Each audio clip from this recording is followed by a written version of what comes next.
and welcome to the Seahawks 360 podcast, a sports ethos production. We look at the Seahawks from every angle every week. I'm Candace Higgins, Now I'm Tino Ganasius. and we are back to discuss the 3-0 Seahawks. Man, what an incredible feeling. Tino, Mm-hmm. how you doing, man? 3-0, how's it feel? 3-0. I'm great. I know. 3-0. I'm great. I don't know that the week could have gone better. We'll get into the game and break all of that down, but just from a Mm-hmm. big picture perspective, Mm-hmm. I'm feeling great about how things look in the NFC West right now. The Seahawks are 2 games ahead with the Rams surprisingly knocking out the 49ers and making all of our other opponents in the NFC West 1-2. With the Lions also beating the Cardinals. So there is a 2-game lead. And I know that the season is early, and I know that there are still a lot of flaws, and we'll talk about them with this team. Mm-hmm. But to have a 2-game lead in what I consider to be a pretty competitive division is a big deal in terms of playoff Huge. implications. Mm-hmm. Yeah, it's color me shocked. Yeah. I'm surprised, and to be honest with you, there are a lot of flaws, and we'll go over those flaws today. Right. But to be 3-0 despite the flaws, Yeah. I think is a positive. I don't see the flaws as a negative. I see it as you won the games you were supposed to win. You made some mistakes. Nowhere, I guess the defense, specifically the secondary, looks very good, but nobody looks great right now. Right. Everyone is still building, and you're 3-0, and you got a 2-game lead, as you said. So no, it's all on the up and up right now. I'm pumped. Pumped. Exactly. Exactly. Mm-hmm. And the Seahawks did defeat the Miami Giants with a misleading score of 3 to Mm-hmm. 24. We'll get into the nuances of the game, but I just wanted to comment also before we get into the game. As narratives begin to come out about the teams, one of the things people have been mentioning is just sort of downplaying the Seahawks' success because of their opponents. Mm-hmm. And for me, there have been so many games where it was a winnable game over Mm-hmm. the years. Mm-hmm. Backup quarterback didn't matter, and you dropped the game. I Yep. mean, it seemed to happen at least one game per year, in fact, like not just on a win, but like you can count on one game that you're supposed to win being dropped, and that may still happen. But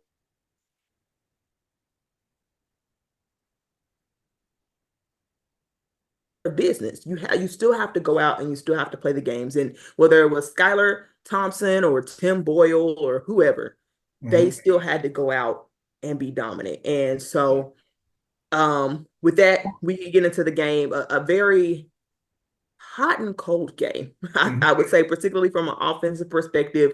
Mm-hmm. Geno Smith finishing with 289 yards, 1 touchdown, 2 interceptions. Mm-hmm. We'll get into that. Dak Charbonnet had a much better game, much better production. 18 carries, 91 yards. Kenny McIntosh got a few carries for 11 yards. Um, Smith had, I think, just the kneel downs probably ended up getting him -2 rushing yards, but DK Metcalf with another explosive game, just 4 receptions, but 104 yards. His second game back to back, having 100 yards since over 100 or 100 or more yards since the 2020 year, which we Mm-hmm. remember was a red hot start for Russell Wilson and that offense. Mm-hmm. We might talk about that. Noah Fant having a bounce back week, being second in receptions, 6 receptions, 60 yards. But overall, the story of this game in terms of what stands out to you the most was the defense. Mm-hmm. Sort of give your thoughts on the game and your takeaways, and then we'll go from there. I will say so to address the previous point about the schedule being weak. Here's the thing: NFL is built on parity, right? Yeah. Roger Goodell wants parity. You don't know, and each team has stars, right? Each team has players that have the potential to dominate a game. And so, despite the fact that it was Skylar Thompson, you still have to defend Devon Achan, who is a sub 4.3 running back, right? Who's put up Yeah. huge numbers. You still have to defend Tyreek Hill. You still have to defend Jalen Waddle. And just because it's a different quarterback doesn't mean they can't throw bubble screens, doesn't mean they can't fake a bubble screen and go deep, doesn't mean that Achan on a sweep, right, can't get outside and get loose. And so, as you said, especially under Pete Carroll, you're dropping games all the time against teams that aren't good.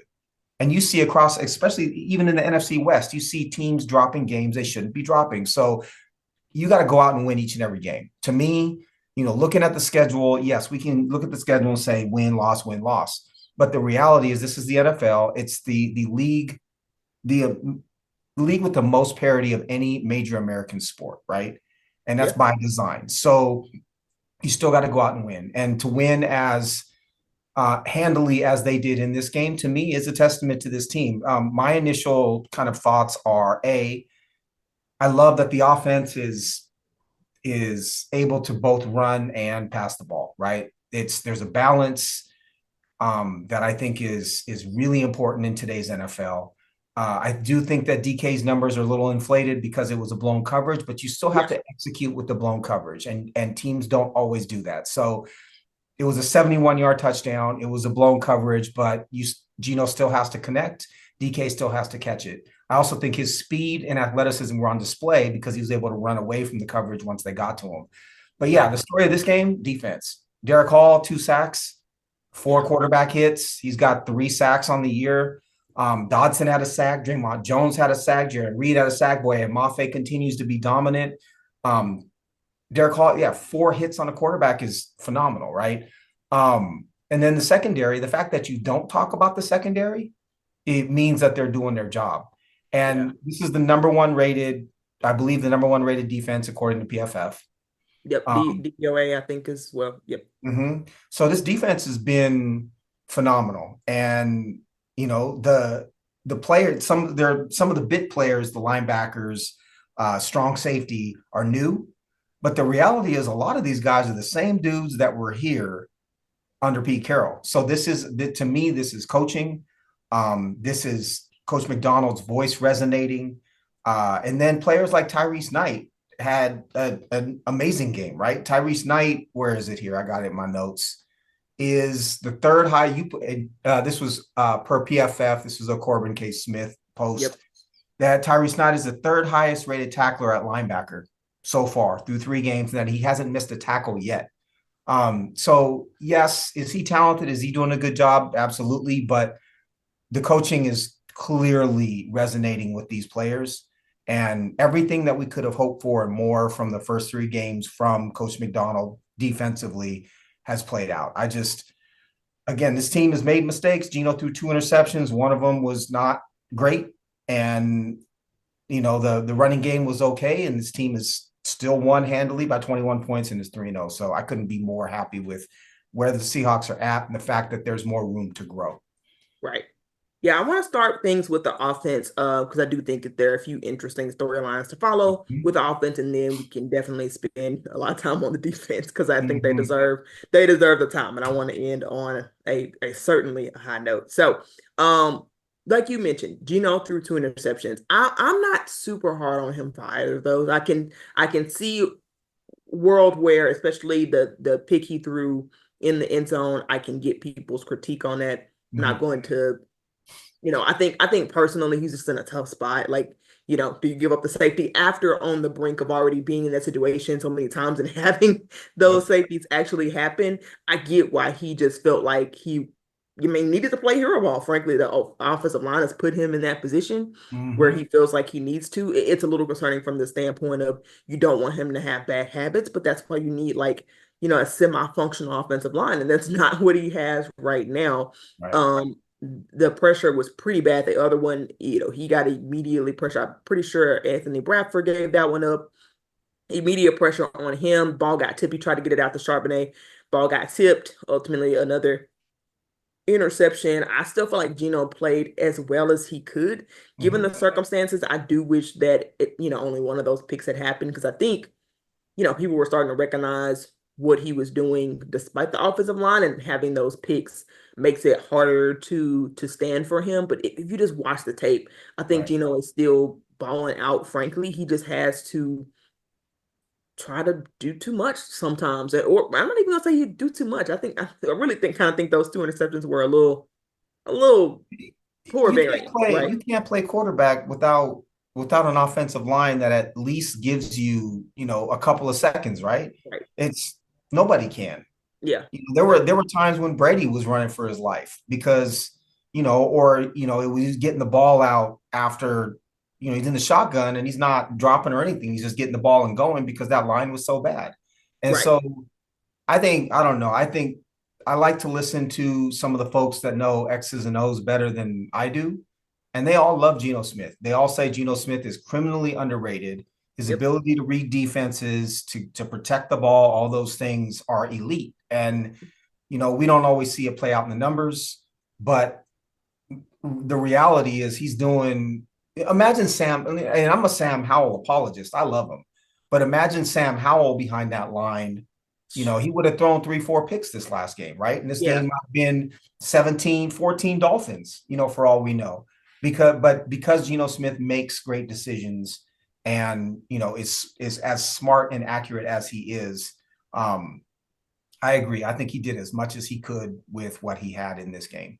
Yeah, and to his credit, like the people, like I watch a lot of people who sort of, like you said, X and O's as well. The things he's gotten good at, I think you've seen him improve at avoiding sacks. I think you've seen him Mm-hmm. improve in pocket presence. I think you've Mm-hmm. seen him get better at and starting to show flashes of being able to create even outside of the pocket and manipulate Mm-hmm. the pocket. And those are things that I think you can see in real time. Those are elite traits to have. I Right. think you see his game growing if we could just give him time.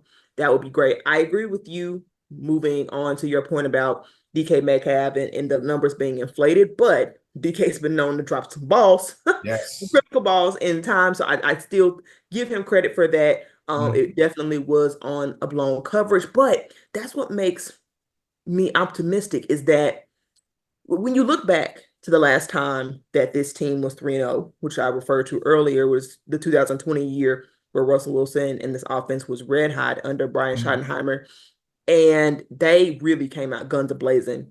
You really don't see that um in the same way. Mm-hmm. I always like to slowly build. Mm-hmm. I don't necessarily want to start poorly, but I feel like when you start out super red hot, it's hard to sustain that like a whole year. And that's kind of what happened in 2020. I don't Right. get the sense that despite the numbers that this team is putting up, in fact, if I'm not mistaken, this team is number 8 in total scoring offense. Private or group suite. Learn more.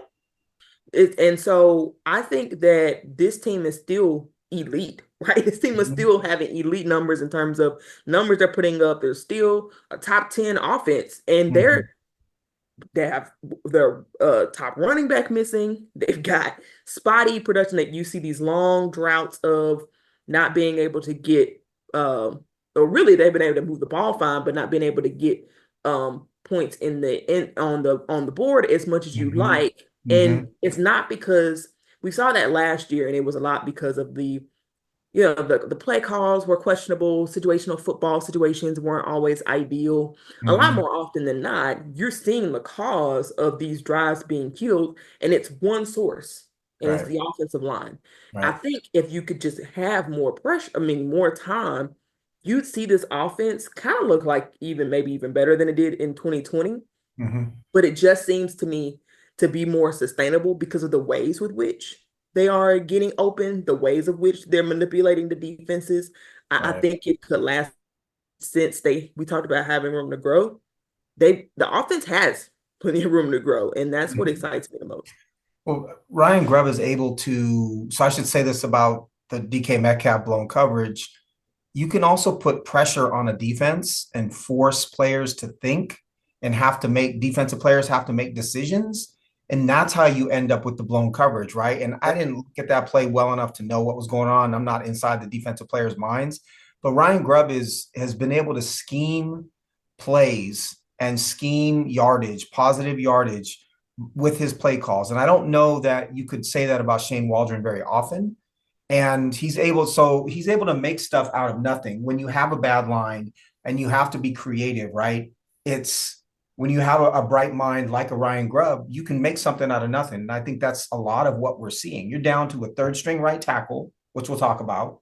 Yep. You've got guard play that is horrendous, maybe the worst guard play in the NFL right now. You've got a center who's getting back into shape and not playing great, right? Yep. And your number one blocking tight end has been out until this game and had to knock off some of the rust. And you're still and your number one running back who's creative the one guy in that backfield that really can make something out of nothing, because that's not Zach Charbonnet, right, No. is also out. So Charbonnet can run hard through holes, but he's not creative. He's not able to find what's not there, what he can't see. And so I commend Ryan Grubb. I commend this offense for doing what they're doing. And, to your point, if they get any semblance of line play at all, if they can fix that line, this is going to be an explosive offense that has incredible skilled players and a point guard in Geno Smith, who's really able to distribute the ball at an elite level. Yeah. It's I don't know what the ceiling is for this team. I don't know how far they can go, right? Can they compete against the most elite teams in the NFL in the playoffs? I think we'll see with the defense. But man, yeah, offensively, I don't think we've scratched the surface yet, honestly, with K9 out and the offensive line being what it is. Yeah. Yeah, so let's talk about. I mean, we're focused on offense right now. So before we go over to the defensive side of the ball, let's go ahead Mm-hmm. and talk about this elephant that we've been talking around, and that is the offensive line. Mm-hmm. Unfortunately, it seems like it's a case where both of us were right, and Mm-hmm. that is that George Fant wasn't able to sustain being healthy because I did, you know, I felt like we'd at least get 3 weeks out of him. We didn't even get Sure. 1 week. We didn't Yep. even get 1 week of healthy play from George Fant. He's officially been put on IR, so he's out for at least the next 4 games. Mm-hmm. That's not good. Um, and then you've got Lakin Tom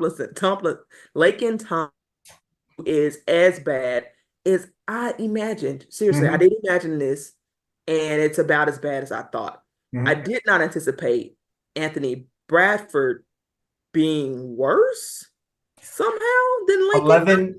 11 pressures between the two of them in this last Yeah, game. insane. 11 Seriously, pressures. insane. I mean, that's insanity. Yeah. Mm-hmm. Just piss poor. And I'll let you give your thoughts on the offensive line, especially I'll give you a victory lap on the George Fant run. You can do that one.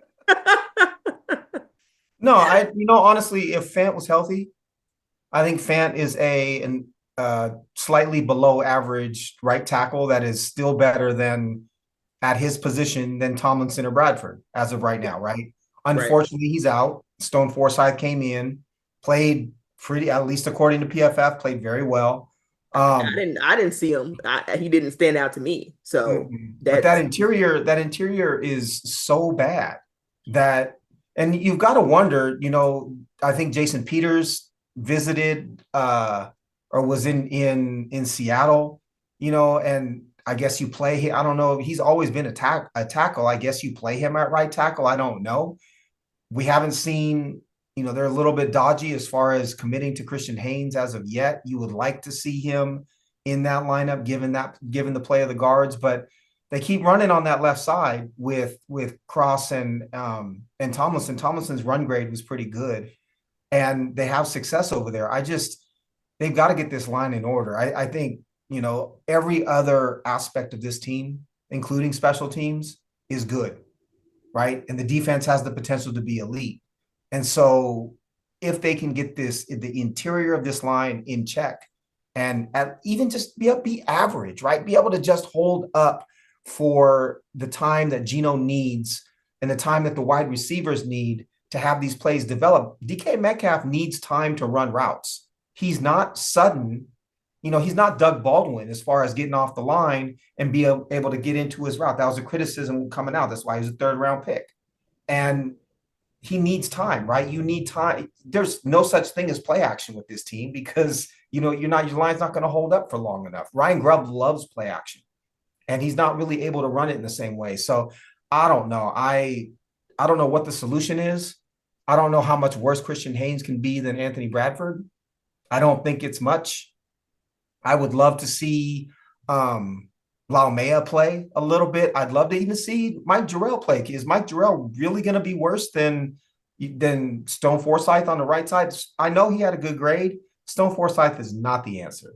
We both know that. he's improved.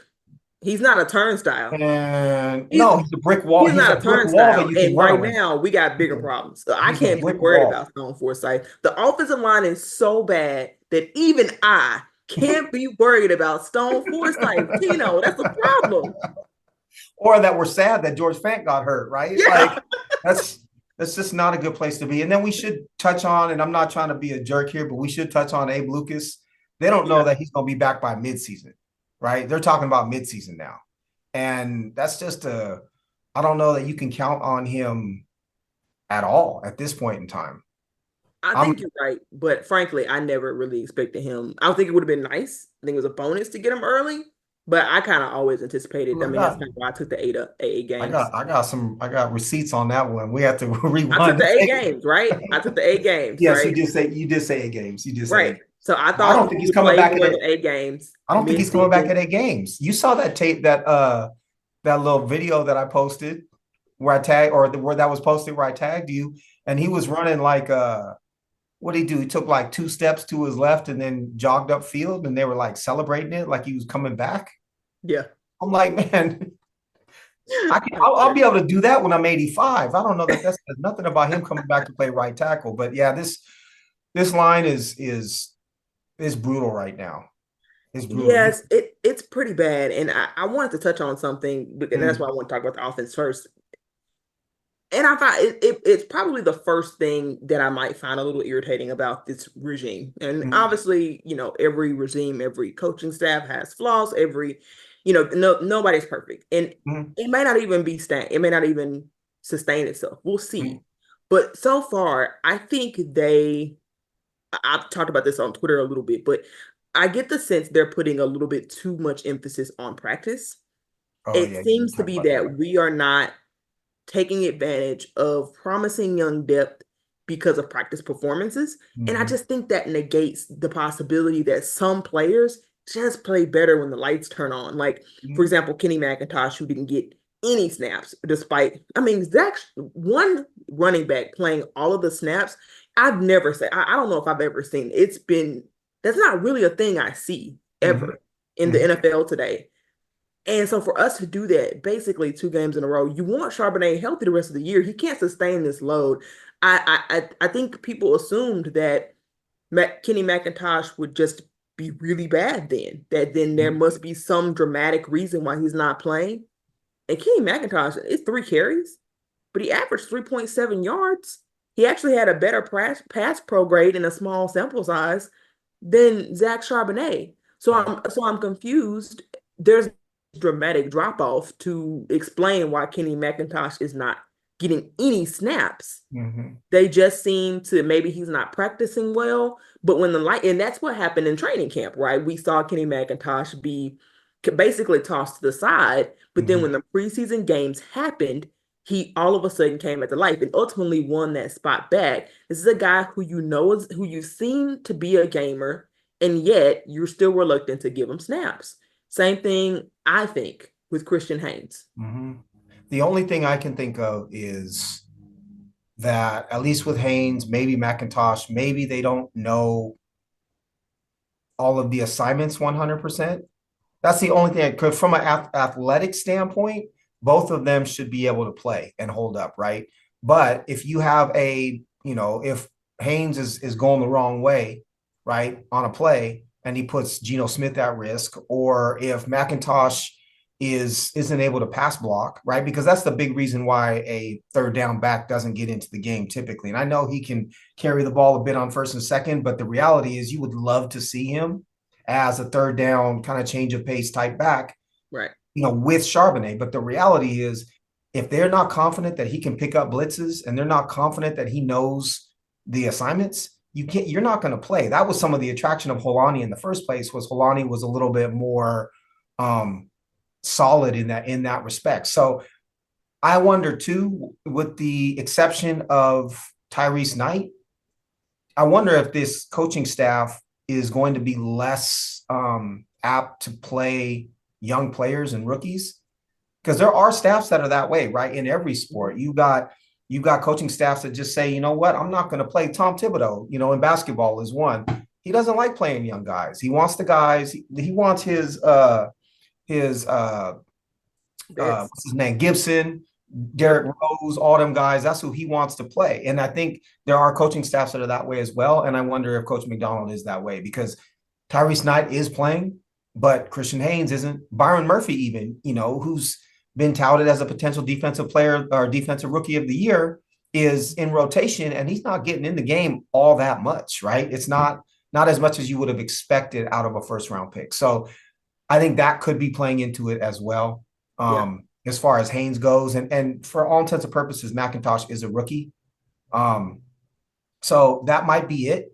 But I'm with you. I'm a fan. I love to see the young guys in there, especially if they're more athletic. And if the guy that they're potentially replacing, like an Anthony Bradford, is so bad that you feel like you really can't get that much worse. Let's get the Yeah. young guy who's the future in that game. Let's go. I think I do. I think there's a reluctance. It seems like there's not a hard set rule, but there definitely seems to be a reluctance to play rookies. They have to really, truly Mm-hmm. earn that. It seems like, which I'm sure Brian Murphy did because he's just even he's first round talent for a reason.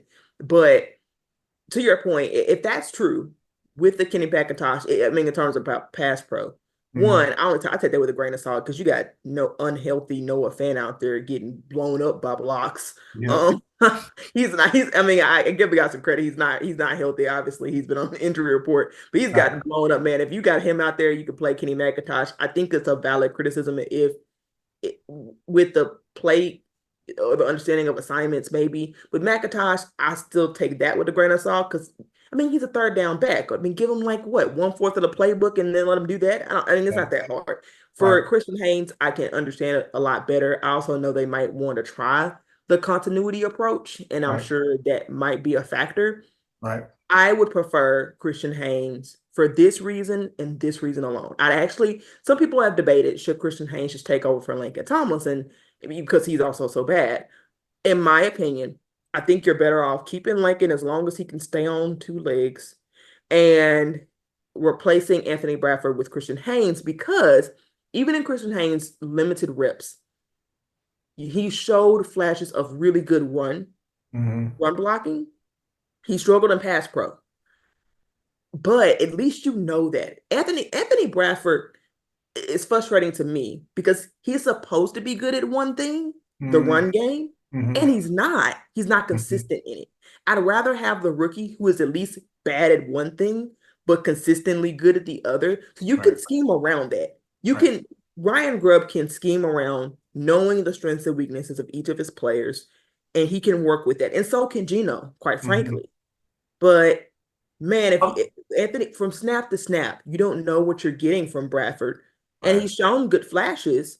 But the problem is, we can't hang your hat. This line can't hang their hat on anything Mm-hmm. because, frankly, Bradford's too poor at both things to Right. hang their hat on anything. Lincoln, at least you know he can run block as Right. bad as he is at pass pro.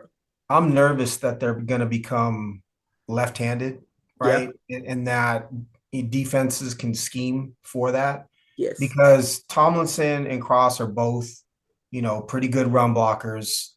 Or Connor Williams is not in this particular game, but is known as a very good run blocker as a center. But if you got Bradford and, random dude at right tackle, you're going to be left-handed. And I think to me, that makes me nervous because you can really load up on that side. I just think if you think that Christian Haynes is the future at right guard, you play him because there's Yeah. no let him learn in the trenches. It is going to Right. accelerate his growth likely. Yes.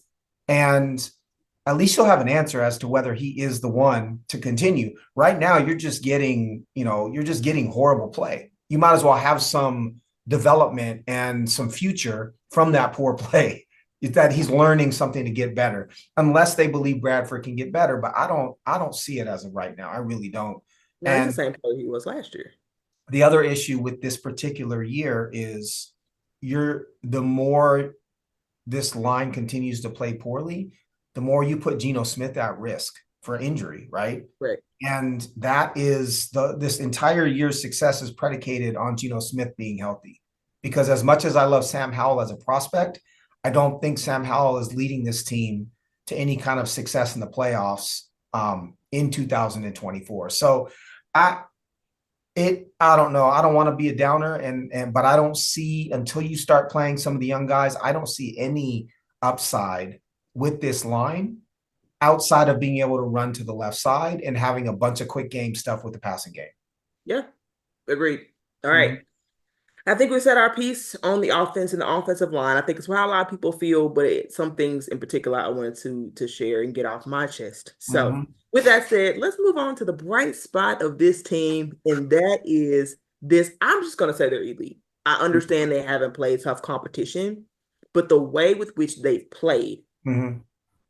is elite level play. You can still play bad teams and let them get 10 points. And Mm-hmm. that's not what this defense did, right? I mean, especially, particularly, I say that because a lot of times you see prevent defense in the end. I mean, even look at the Ravens and Cowboys game where the Ravens go into prevent defense and basically let the Cowboys back in the game. I always say, I always say prevent defense Mm-hmm. prevents you from winning. And it seems like Mike McDonald agrees because that's not what this team does. So it's not to say that you held any team to 3 points, particularly when the ball was turned over twice and you were put in a bad spot, and yet this team still only got 3 points. Really just excited with play all around from this team. Um, I would be remiss not to discuss the big question marks that came out of this game, and that's that Leonard Williams did exit the game with a rib injury. Apparently, he came back for a snap or two or a series. I'm not sure how long he stayed in. Then he was pulled back out. I'm not sure Mm-hmm. what to make of that. Byron Murphy also has a hamstring injury. Hamstring injuries make me nervous. So Mm-hmm. really hate to hear that. Hopefully, they can, hopefully it's not anything major. I would expect, I'm speculating, but I would expect that they would rest him this next week. You just can't mess with those hamstrings, man. Well, and Um, they signed Matt Gotel to the practice squad today, yeah, okay, and the Gotel signing is really a preemptive move in case, I think, in case Murphy can't go next week. So it does not look great for him. right. It's But injuries happen. It is what it is, and I think this team has so much depth that you lose Murphy, and yet yes, you lose some explosiveness up the middle. Now you lose Murphy and Williams. Your pass rush, your inside pass rush looks very different, right? And I think Right. that's not a great place to be. But if you have one but not the other, I think they're gonna be okay, right? I just hope that the hamstring doesn't linger for a long time. Yeah, that's more what I would say. I completely agree with you. But on the positive, they did get some Mm-hmm. great play from Jonathan Hankins, who led the defense in PFF score. Take it what you will, but he was able to play a substantial amount of snaps, 33 snaps, and that's not a guy you were counting on to give you that production. So for him to play well in that spot, now I'm sure if you had to play him long term, he wouldn't be able to keep up that level of production. He really is sort of a spot guy, but Right. they were able to build around him. Really everybody was able to eat from your defensive line. Jaren Reed got in there. Like I said, Jonathan Hankins. They were able to really, you were missing those two guys. And this team still kept rolling. Mm-hmm. And I'd have to go back and see if they played Draymond Jones on the inside some. I would suspect that they did. Mike Morris played a substantial amount of snaps, but you just love what you're getting from these guys all around, especially your edge group, Mm-hmm. because as we're talking about losing depth on the interior, we're potentially looking at the opportunity to have Uchenna Nwosu, who is your best pass rusher at this point. At least that's what we know him as.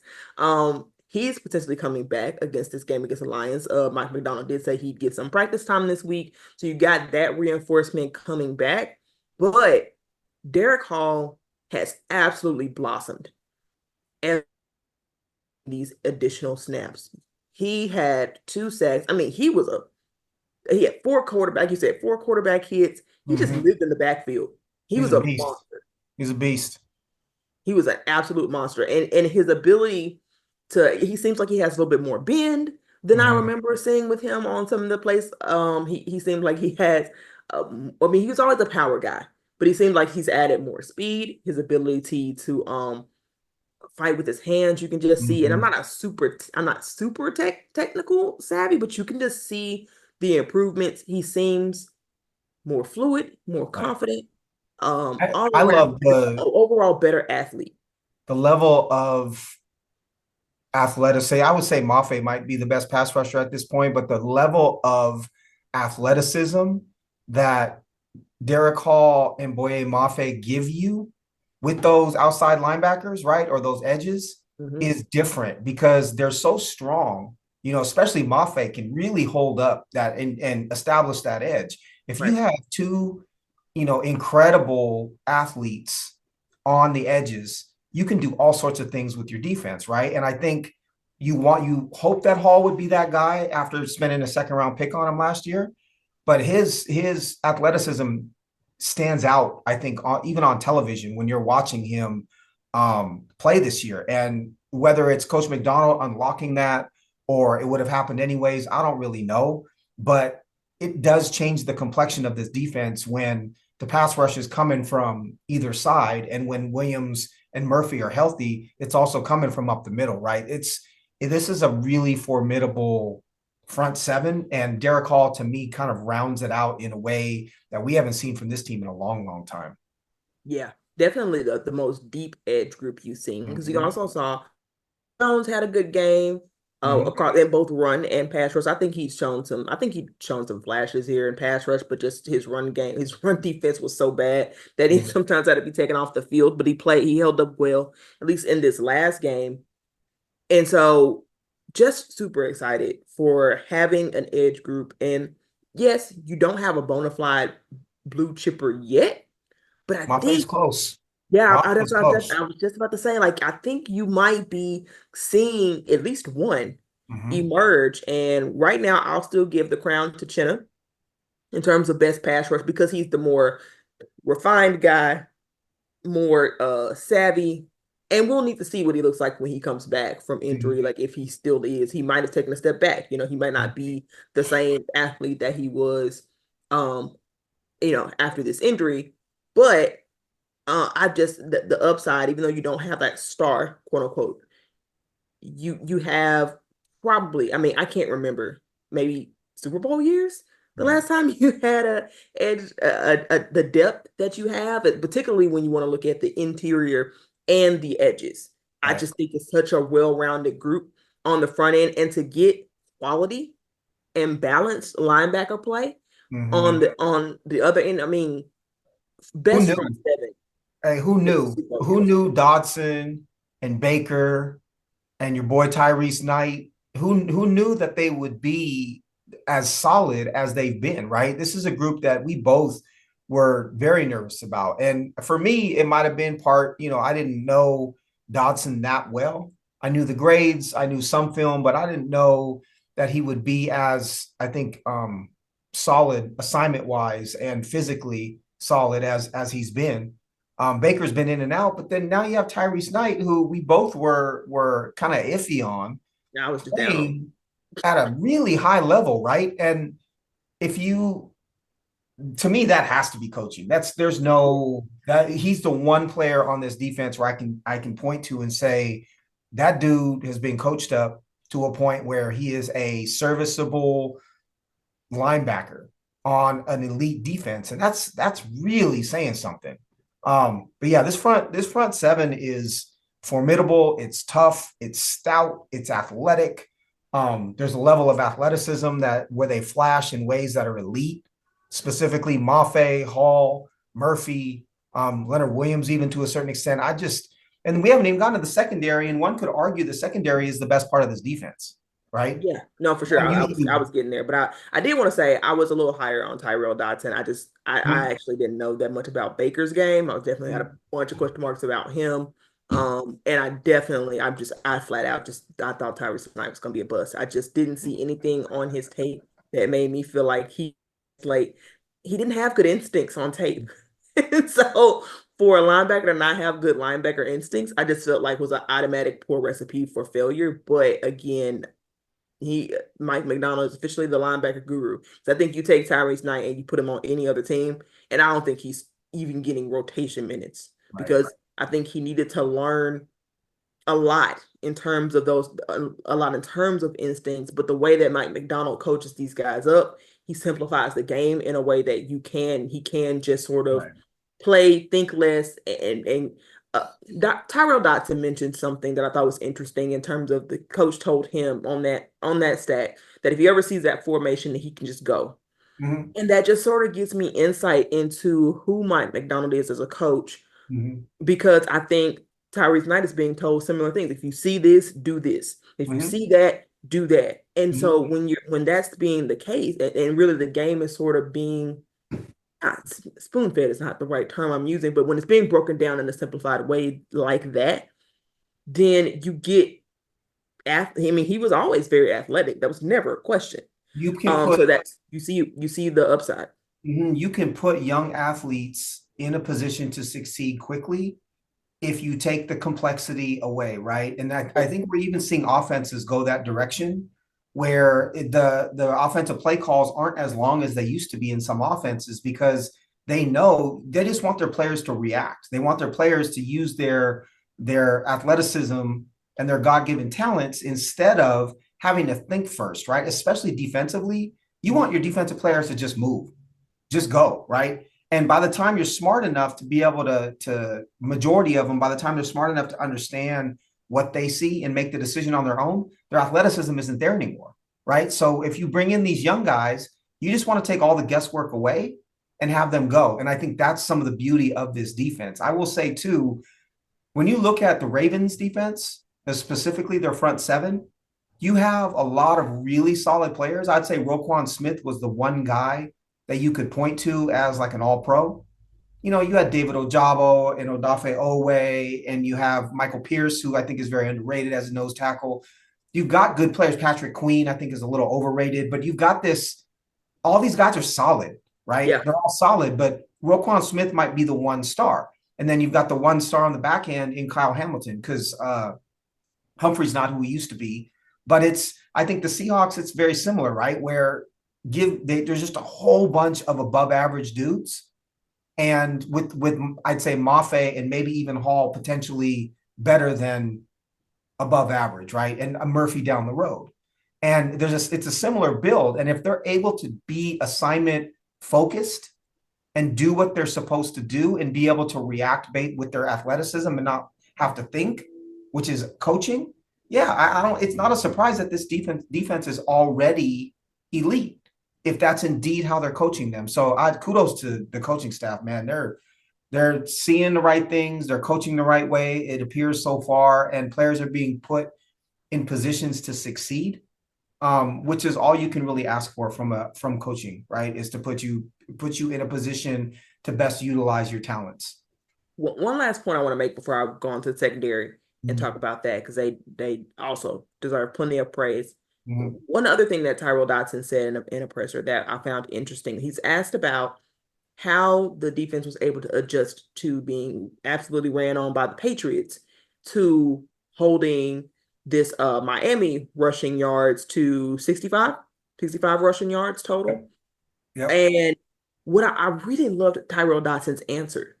He talked about how it was a small things. It was hand placement, it was leverage, it was angles, and how those things made a big difference. When this team used to be asked about ups or downs in the run game, because we did see flashes of good run defense in the Pete Carroll years. I think the overall narrative was bad, but we saw some strong weeks and then they would drop off the face of the earth. So even when they were doing well and they were being asked about that progress, the answers you got were much more in regards to structure. They were, well, we've changed some of our gap schemes, we're improving in communication, and Mm-hmm. those are basic fundamental level things that should already be in place. The fact that the difference when they're tweaking the run defense is in the small details and not in these big theming issues, because well, communication was good for a certain game, but then what we found was then the communication would drop off in later seasons. And so it wasn't consistent. So to me, that answer, and it may just be me overthinking things. I can see why someone would say that, but for me, that's the difference between a good defense and a bad defense in terms of where you are. It just spoke volumes to me. After I've heard so many years these bigger picture issues that they're working on to fix through the run game, and I love the simplicity and boringness of hand placement, and that's the difference between run game performance because to me that is sustainable. Yep. Yeah. That's All cool. I right, so love let's that. get. I love that quote. That's I'm cool. sorry. Yeah, yeah, definitely. All right, let's talk about the secondary because we we didn't get the chance to do a preview for this game, but when you think about what could go wrong with this defense, it was what? Tyreek Hill, Jalen Waddle, and Mhm. Devin A. Chain. Mhm. And we spend the speed. And we talked about them being able to, stop the rush. And like they did a good job with that. But they held Tyreek Hill to, I'm trying to see how many, Yeah, 3 catches 40 for 40 yards? yards. Yeah, on 40 five yards? targets. Hmm. 3 targets? DS, we gotta Five talk about targets, four DS. receptions. We Hmm. got we gotta talk about DS. So I we'll know. we'll circle back to that. But Jalen Waddle held the 26 yards. I mean, they really held these guys in check. And I know part of it was quarterback, but like you said, there are so many. This Miami Dolphins defense, I mean, offense knows how to get the ball to their playmakers. They don't get Hmm. the ball to their playmakers. No offense to Tua, but because Tua is such a great athlete, right? That's not how they get the ball. They do shifts, they do misdirection, they do motions, they do so many things, so much eye dressing Hmm. to get defenses off guard.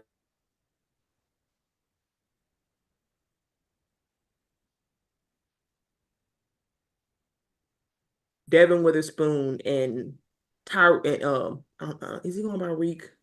Reek, well, I just call him Reek. Reek Hmm. Woolen have done a phenomenal job. This is their first true wide receiver competition, and they hadn't played any significant stars or any stars actually, to this point in the year. And so their first test, they passed with flying colors. Hmm. It's like you said, if you know, despite the fact that it was Skylar Thompson, all you got to do is distribute the ball to those guys Yes. to create big plays. And Mike McDonald does love misdirection. He does love, the window dressing and taking your eyes this way and going this way and all the different things that he does.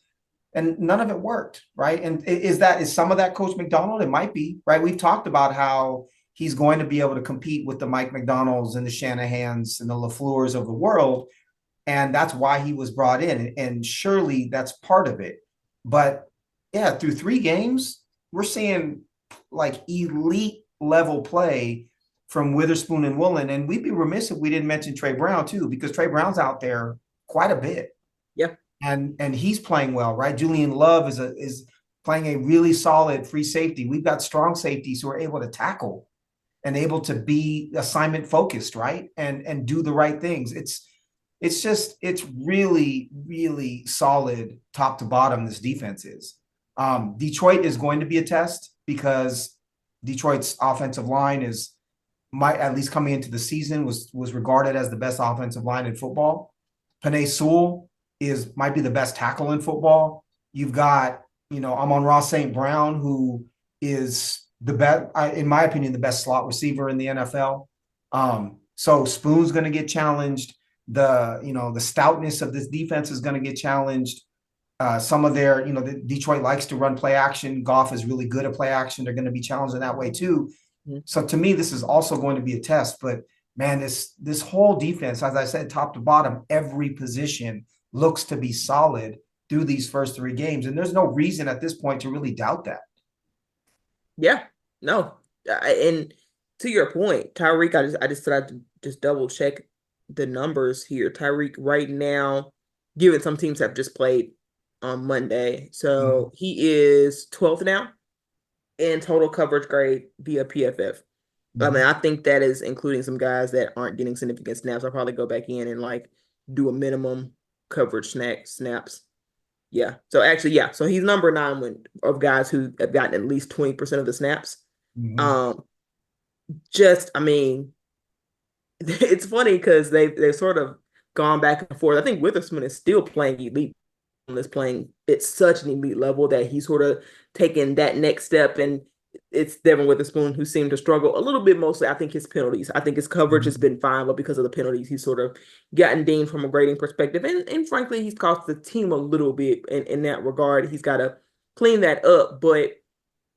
I mean, the fact that that's your only criticism of the guy, it's pretty incredible. To what I feel like as the year plays out, I can more comfortably say the best cornerback duo. Trey Brown is. I think Trey Brown is. I'll see you on Trey Brown. I'm not down on Trey Brown. I like Trey Brown. I worry a little bit that he's going to get picked at. Frankly, any of Tyreek's yards were against Trey Brown. Same thing with Jalen Waddle. And so against, like you said, slot receivers and more, like will he get tested more throughout the year? Will he begin to be picked on? And if that happens, because I do think that could happen, teams will just avoid throwing at Witherspoon and at Rick Woolen. And so then Trey Brown's being picked. Can he handle that? Can he still, you're not asking him to be elite. Can he hold his own and have guys go back to one of those other guys? We'll see on that. So I'm still holding out the jury on him. But I will say, just don't give up big plays, right? For right. him, keep the guy in front of you. And I don't know if that plays to his strengths or not. You can also roll you can also roll help to him too if you need to, because Spoon and Willett are so good, right? But we talked about this coming into the season that Trey Brown was so much better in man than he is in zone. And I think he's being set up to succeed because they're playing to his strengths, right? It's just they seem to be pushing all the right buttons right now. This coaching staff, they really are. They're motivating. They're teaching. Tyrese Knight's playing the way he's playing. They're getting the best out of the secondary. They really are pressing the right buttons. And I don't know where to be really critical of this defense as of yet. To me, there's no real weakness, and it's reflected in its PFF grade, and it's reflected in the 3-0 record. I would say the one real weakness, if we're looking at everything from a full perspective, is that they haven't been able to get turnovers since week 1. I think those are coming. I think some guys need to learn how to catch some balls, because they've had plenty of pass deflections and things like that. I think those things could return back to the mean. I think this defense goes to basically I would think if they can get some takeaways, like one a game, they become the best defense in the NFL. And I can see why people say I'm biased, but I just think they're playing at that elite of a level. I think that, yes, they'll give up some more things, some more yards against more talented offenses. But I still think that the adjustments that they make, that we've seen them make, even if they got in the beginning, sew up or button themselves up in the second half to still have a strong defensive performance, even against the elite. So, and at the worst, we've seen some bend don't break. I mean, at the very worst, we've seen some bend don't break moments where even if they do give up some yards, they're able to still hold down the points. And again, I don't want to live in bend don't break, but I think that that's the worst that you've seen this defense be. And to me, that's indicative of a great defense. And shout out to the safeties also. Julian Love playing, in my opinion, he might be all pro. I mean, safety play is sort of fickle from year to year. I'm not seeing a ton of safety stand out this year. I think he can definitely put himself in the conversation, particularly if he plays well in a couple primetime games. Rayshawn Jenkins also playing very well. He led the team in tackles. Again, that seems to be a consistent thing for Jenkins. So good on these guys. Even Kobe Bryant played. Did you notice that? Yeah. He still makes me nervous, but yeah, I saw that he played a bit. I will say with Love too, to me, the way that, and this is a really rudimentary way to think about it, and I grant that, but when you're not giving up big plays, like big plays, explosive plays, you can go straight to the free safety play, kind of to start, right? Because ultimately the free safety is responsible for preventing a lot of that, whether it's a running back getting to the second, third level, or it's, a post route where the deep safety was supposed to get over there, whatever it might be, a go route. The fact that you have to earn your points against the Seahawks, right? And there's no real big busts, has a lot to do with Julian Love playing a really great free safety. And I think that's kind of step one with great free safety play is you don't give up those big plays over the top. and you tackle really, really well from that position. So yeah, he's been phenomenal. I'm honestly, I'm pleasantly surprised by his level of play. I did not expect him to be this good from the outset. I guess the extension should have signaled that they saw something in him that was a little bit different than what we all thought of him. But yeah, he's been great. Yeah. And I did want to shout out Kobe Bryant.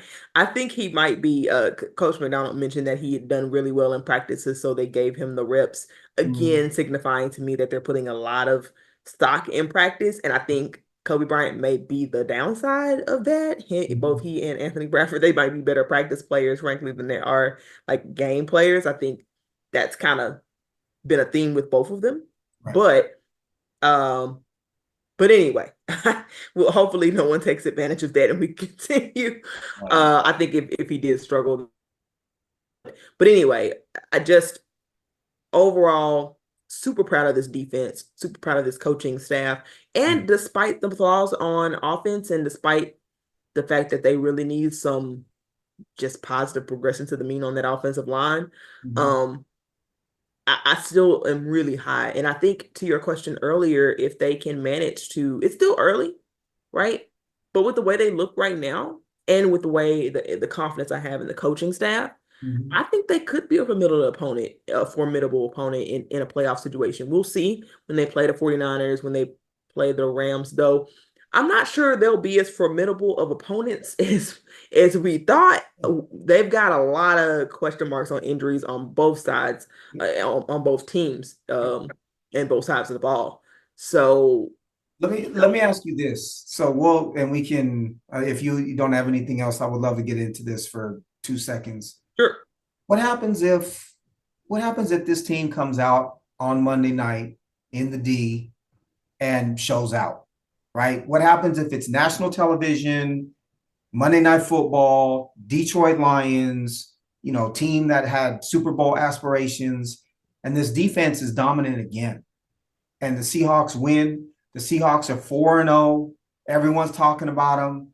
Short week, come home, play the Giants. You would expect that to be a W, despite Malik Neighbors being freaking Superman.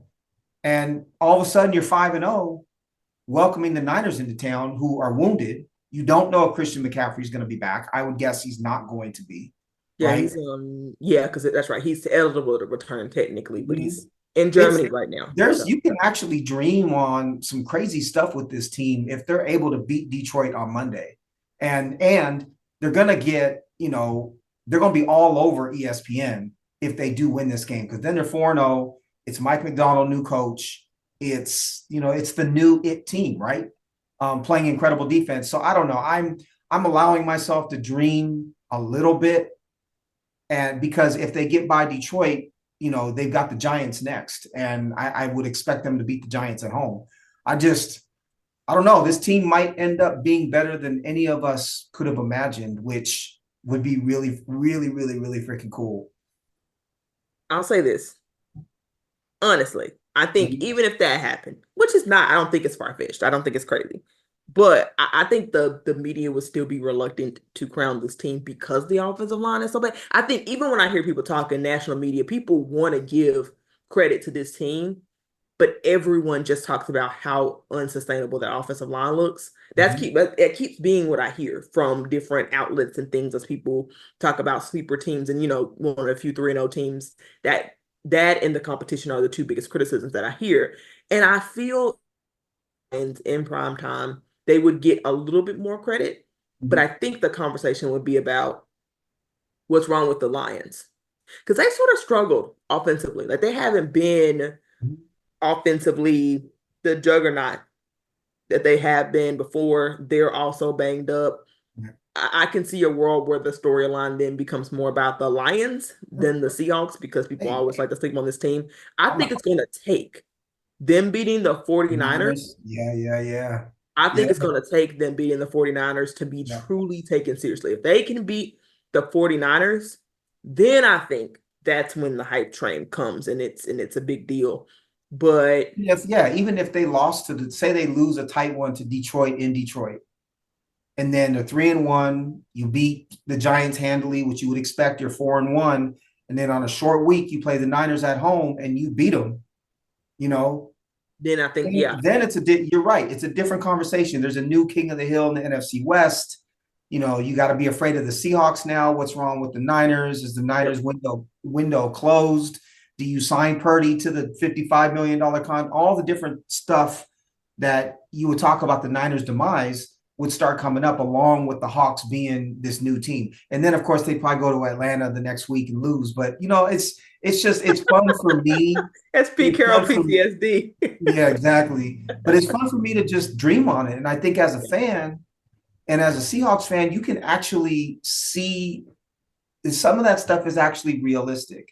And because the way that they're winning is, in my opinion, sustainable. As I've said, they're multiple offensively. Some games it's the run, some games it's the pass. And if you have good defense travels, right? Good defense can play on the road. And this defense is better than good. I don't know. I'm you can hear it. I know I'm either like mad at somebody or I'm hella excited. Right now I'm in that like hella excited. I think this team could start 6-0.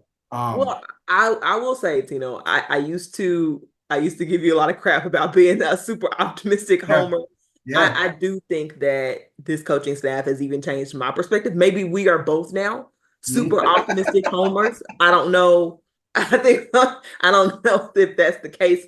Maybe we'll get a humbling and a rude awakening. Right. I like being on cloud nine, but I do think that it's a fun to be in a position where you can just go to the Lions and just play. Because, like you said, even if they lose, I think they can still be the king of the hill. They just Right. got You're to take still care of three business and against the one. Giants. You're still 3-1. And Detroit, Detroit can mollywop someone. Their lines are tough, right? Aiden Hutchinson's the man. Right. Penei Sewell's the man. They've got some really tough customers on those offensive defensive lines. And you can lose to a team like that even if the other players aren't playing well. And Yeah. so this defensive line of the Seahawks is gonna have to hold up, right? Hankins is gonna have to plug holes and is gonna have to be able to help stop the run. You're gonna have to tackle. It's hard to chase down Gibbs and it's hard to tackle Montgomery. It's going to be a battle, but yeah, like you said, this isn't like a must win. They're not 1-2, and you're worried that they're going to go 1-3, and then they got to go on a big run. This is going to Detroit, play your butt off. If you come out with the win, then Amazing. that's gravy almost, right? Right. If you happen to lose, but you play well and you tip your hat to a good team and you move on 3-1, you come back home, you beat the Giants, right? They're in a really good spot. They're in a really, really good spot. And it is fun. I guess I am eternally optimistic about my teams, but I do think that this is warranted in this case. Yeah. And I know the difference deep down. I might not say it out loud. I know the difference deep down between being just a homer and being like objectively optimistic about a team. I think this team is good. I Yeah. think this team is good. And we're not gonna, I don't know if we'll get the chance to do another preview this week, but I do want to say that I don't know how it's gonna play out, especially with this offensive line. But Mhm. we have seen a absolutely demolished offensive line come into Detroit and Mhm. hold Aiden Hutchinson to like what, one tackle? He did not have eight sacks. I think one or two tackles. Like Mhm. they absolutely held Aiden Hutchinson in check. And that was I remember giving Shane Waldron a lot of credit that game for how they managed the pass protection. So if Shane Waldron can figure out how to hold up Hutchinson, because outside of him, there really isn't a ton of other threats on that Not from a defense. passer standpoint, no. There's not. So I Mhm. think, you know, if Bradford, and let me ask you this: is it better to on the road throw in Christian Haynes and what will be a prime time big, spot moment for him, or do you just hold your breath that Bradford Um, can like not be awful this game because he I think really is you up and down. I think you plug your nose and you play Bradford for one more game, I mean, right? And if Haynes is gonna be the replacement, bring him on at home against the Giants. I Now think so. that's a tough ask too. Dexter Lawrence is a beast in the middle, and so Yeah. that would be a big ask too. But to me, you play a rookie at home. I don't think you start him on Monday night like that. You might even hold him out until Buffalo, which is what, week 8 at home. But yeah, I think you're right in asking that question. I have to give AJ Barner some props too, because Yeah, AJ Barner played pretty well. And I do think that Barner or Farrell Brown or whoever you want to sacrifice, they're going to have to be playing on the right side. They're going to have to help a lot. Whoever's playing right tackle, I assume it's Stone Forsythe, you're going to have to play a blocking tight end on that side or chip, right? Whether it's Fant or the running back, they're going to have to give them a lot of help. So, but I'm confident that if you can give, see, here's where Charles Cross plays in. Charles Cross, you can leave out there on an island. He's not going to need help right. against anyone. He might get beat once in a while, but the reality is, if he continues to play as he's played these first 3 weeks, you don't have to help him. And so now you can roll that protection to the right side and potentially double team. If they put Hutchinson on that side, cool. We'll put Barner over there, or Charbonnet will chip before he goes out into a route, and they can scheme because that left tackle is solid. Yeah. That's also a huge deal. If one player on that offensive line was going to be good, you're going to want it to be the left tackle, and thankfully for the Hawks, it is. Yeah, I completely agree. I think I'm glad you brought up the tight ends because it was something I wanted to bring in, with some underrated storylines. But it was frankly, it was more fun to talk about the possibility of being 6-0. Right? So it's a worthy sacrifice for sure. But I think Right. AJ Barner's development, hopefully, will show the coaching staff that players get better as you play them. And Yep. while I think that I agree with you, I'm not sure I'm playing Haynes. At least even if you play him, I'm not playing him a ton against Monday night against Detroit. But I do think you can give him reps against the Giants and so on and so forth. I'd even give him a go at the 49ers. I actually think Bradford will get just eaten alive. And I don't even think of the 49ers defensive line as just that vicious anymore, but I still think Bradford would just be I think Hargrave is out, right? I think for the he's on season. IR. And so the interior of that defensive line is different, but you're still I just think you sprinkle him in and you continue to increase his reps until you feel comfortable with him starting. He's clearly more talented. He's clearly more athletic, right? He clearly has the right attitude. You just increase his reps by 5-10% every game until he's playing the majority of the snaps. That might be mid-season when you end up bringing him in.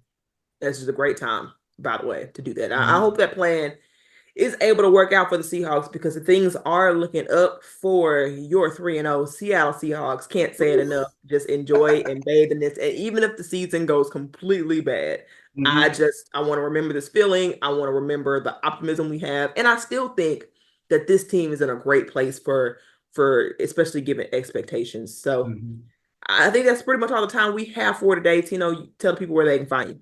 Yes, personal Twitter handle, Tino Jr. 20, TINOJR20. Happy to talk about the Hawks, happy to talk about the Mariners. Ethos Mariners, ETHOSMARINERS. I have been less active recently. We will be back with an episode soon. Also on the lookout on the personal Twitter for some fantasy baseball stuff on the way once the season ends. Can't wait to build the database and dig into all the fantasy baseball numbers that I love so much. I hate to admit. Awesome. Well, be sure to follow the show at Ethos Seahawks. We keep data and things like that up. Want to get some more interaction. I'll sort of post things that I think that people aren't talking about as much, things that stand out to me, particularly from us. I'm more of a stats person, a little bit of a stats nerd, so that's my thing. But anyway, be sure to follow the show. If you're listening on YouTube, please give us a like, give us a subscribe button, hit the notification so you can get updates as we send out updated videos. And that's all the time we have for today. We're out, and as always, Go Hawks.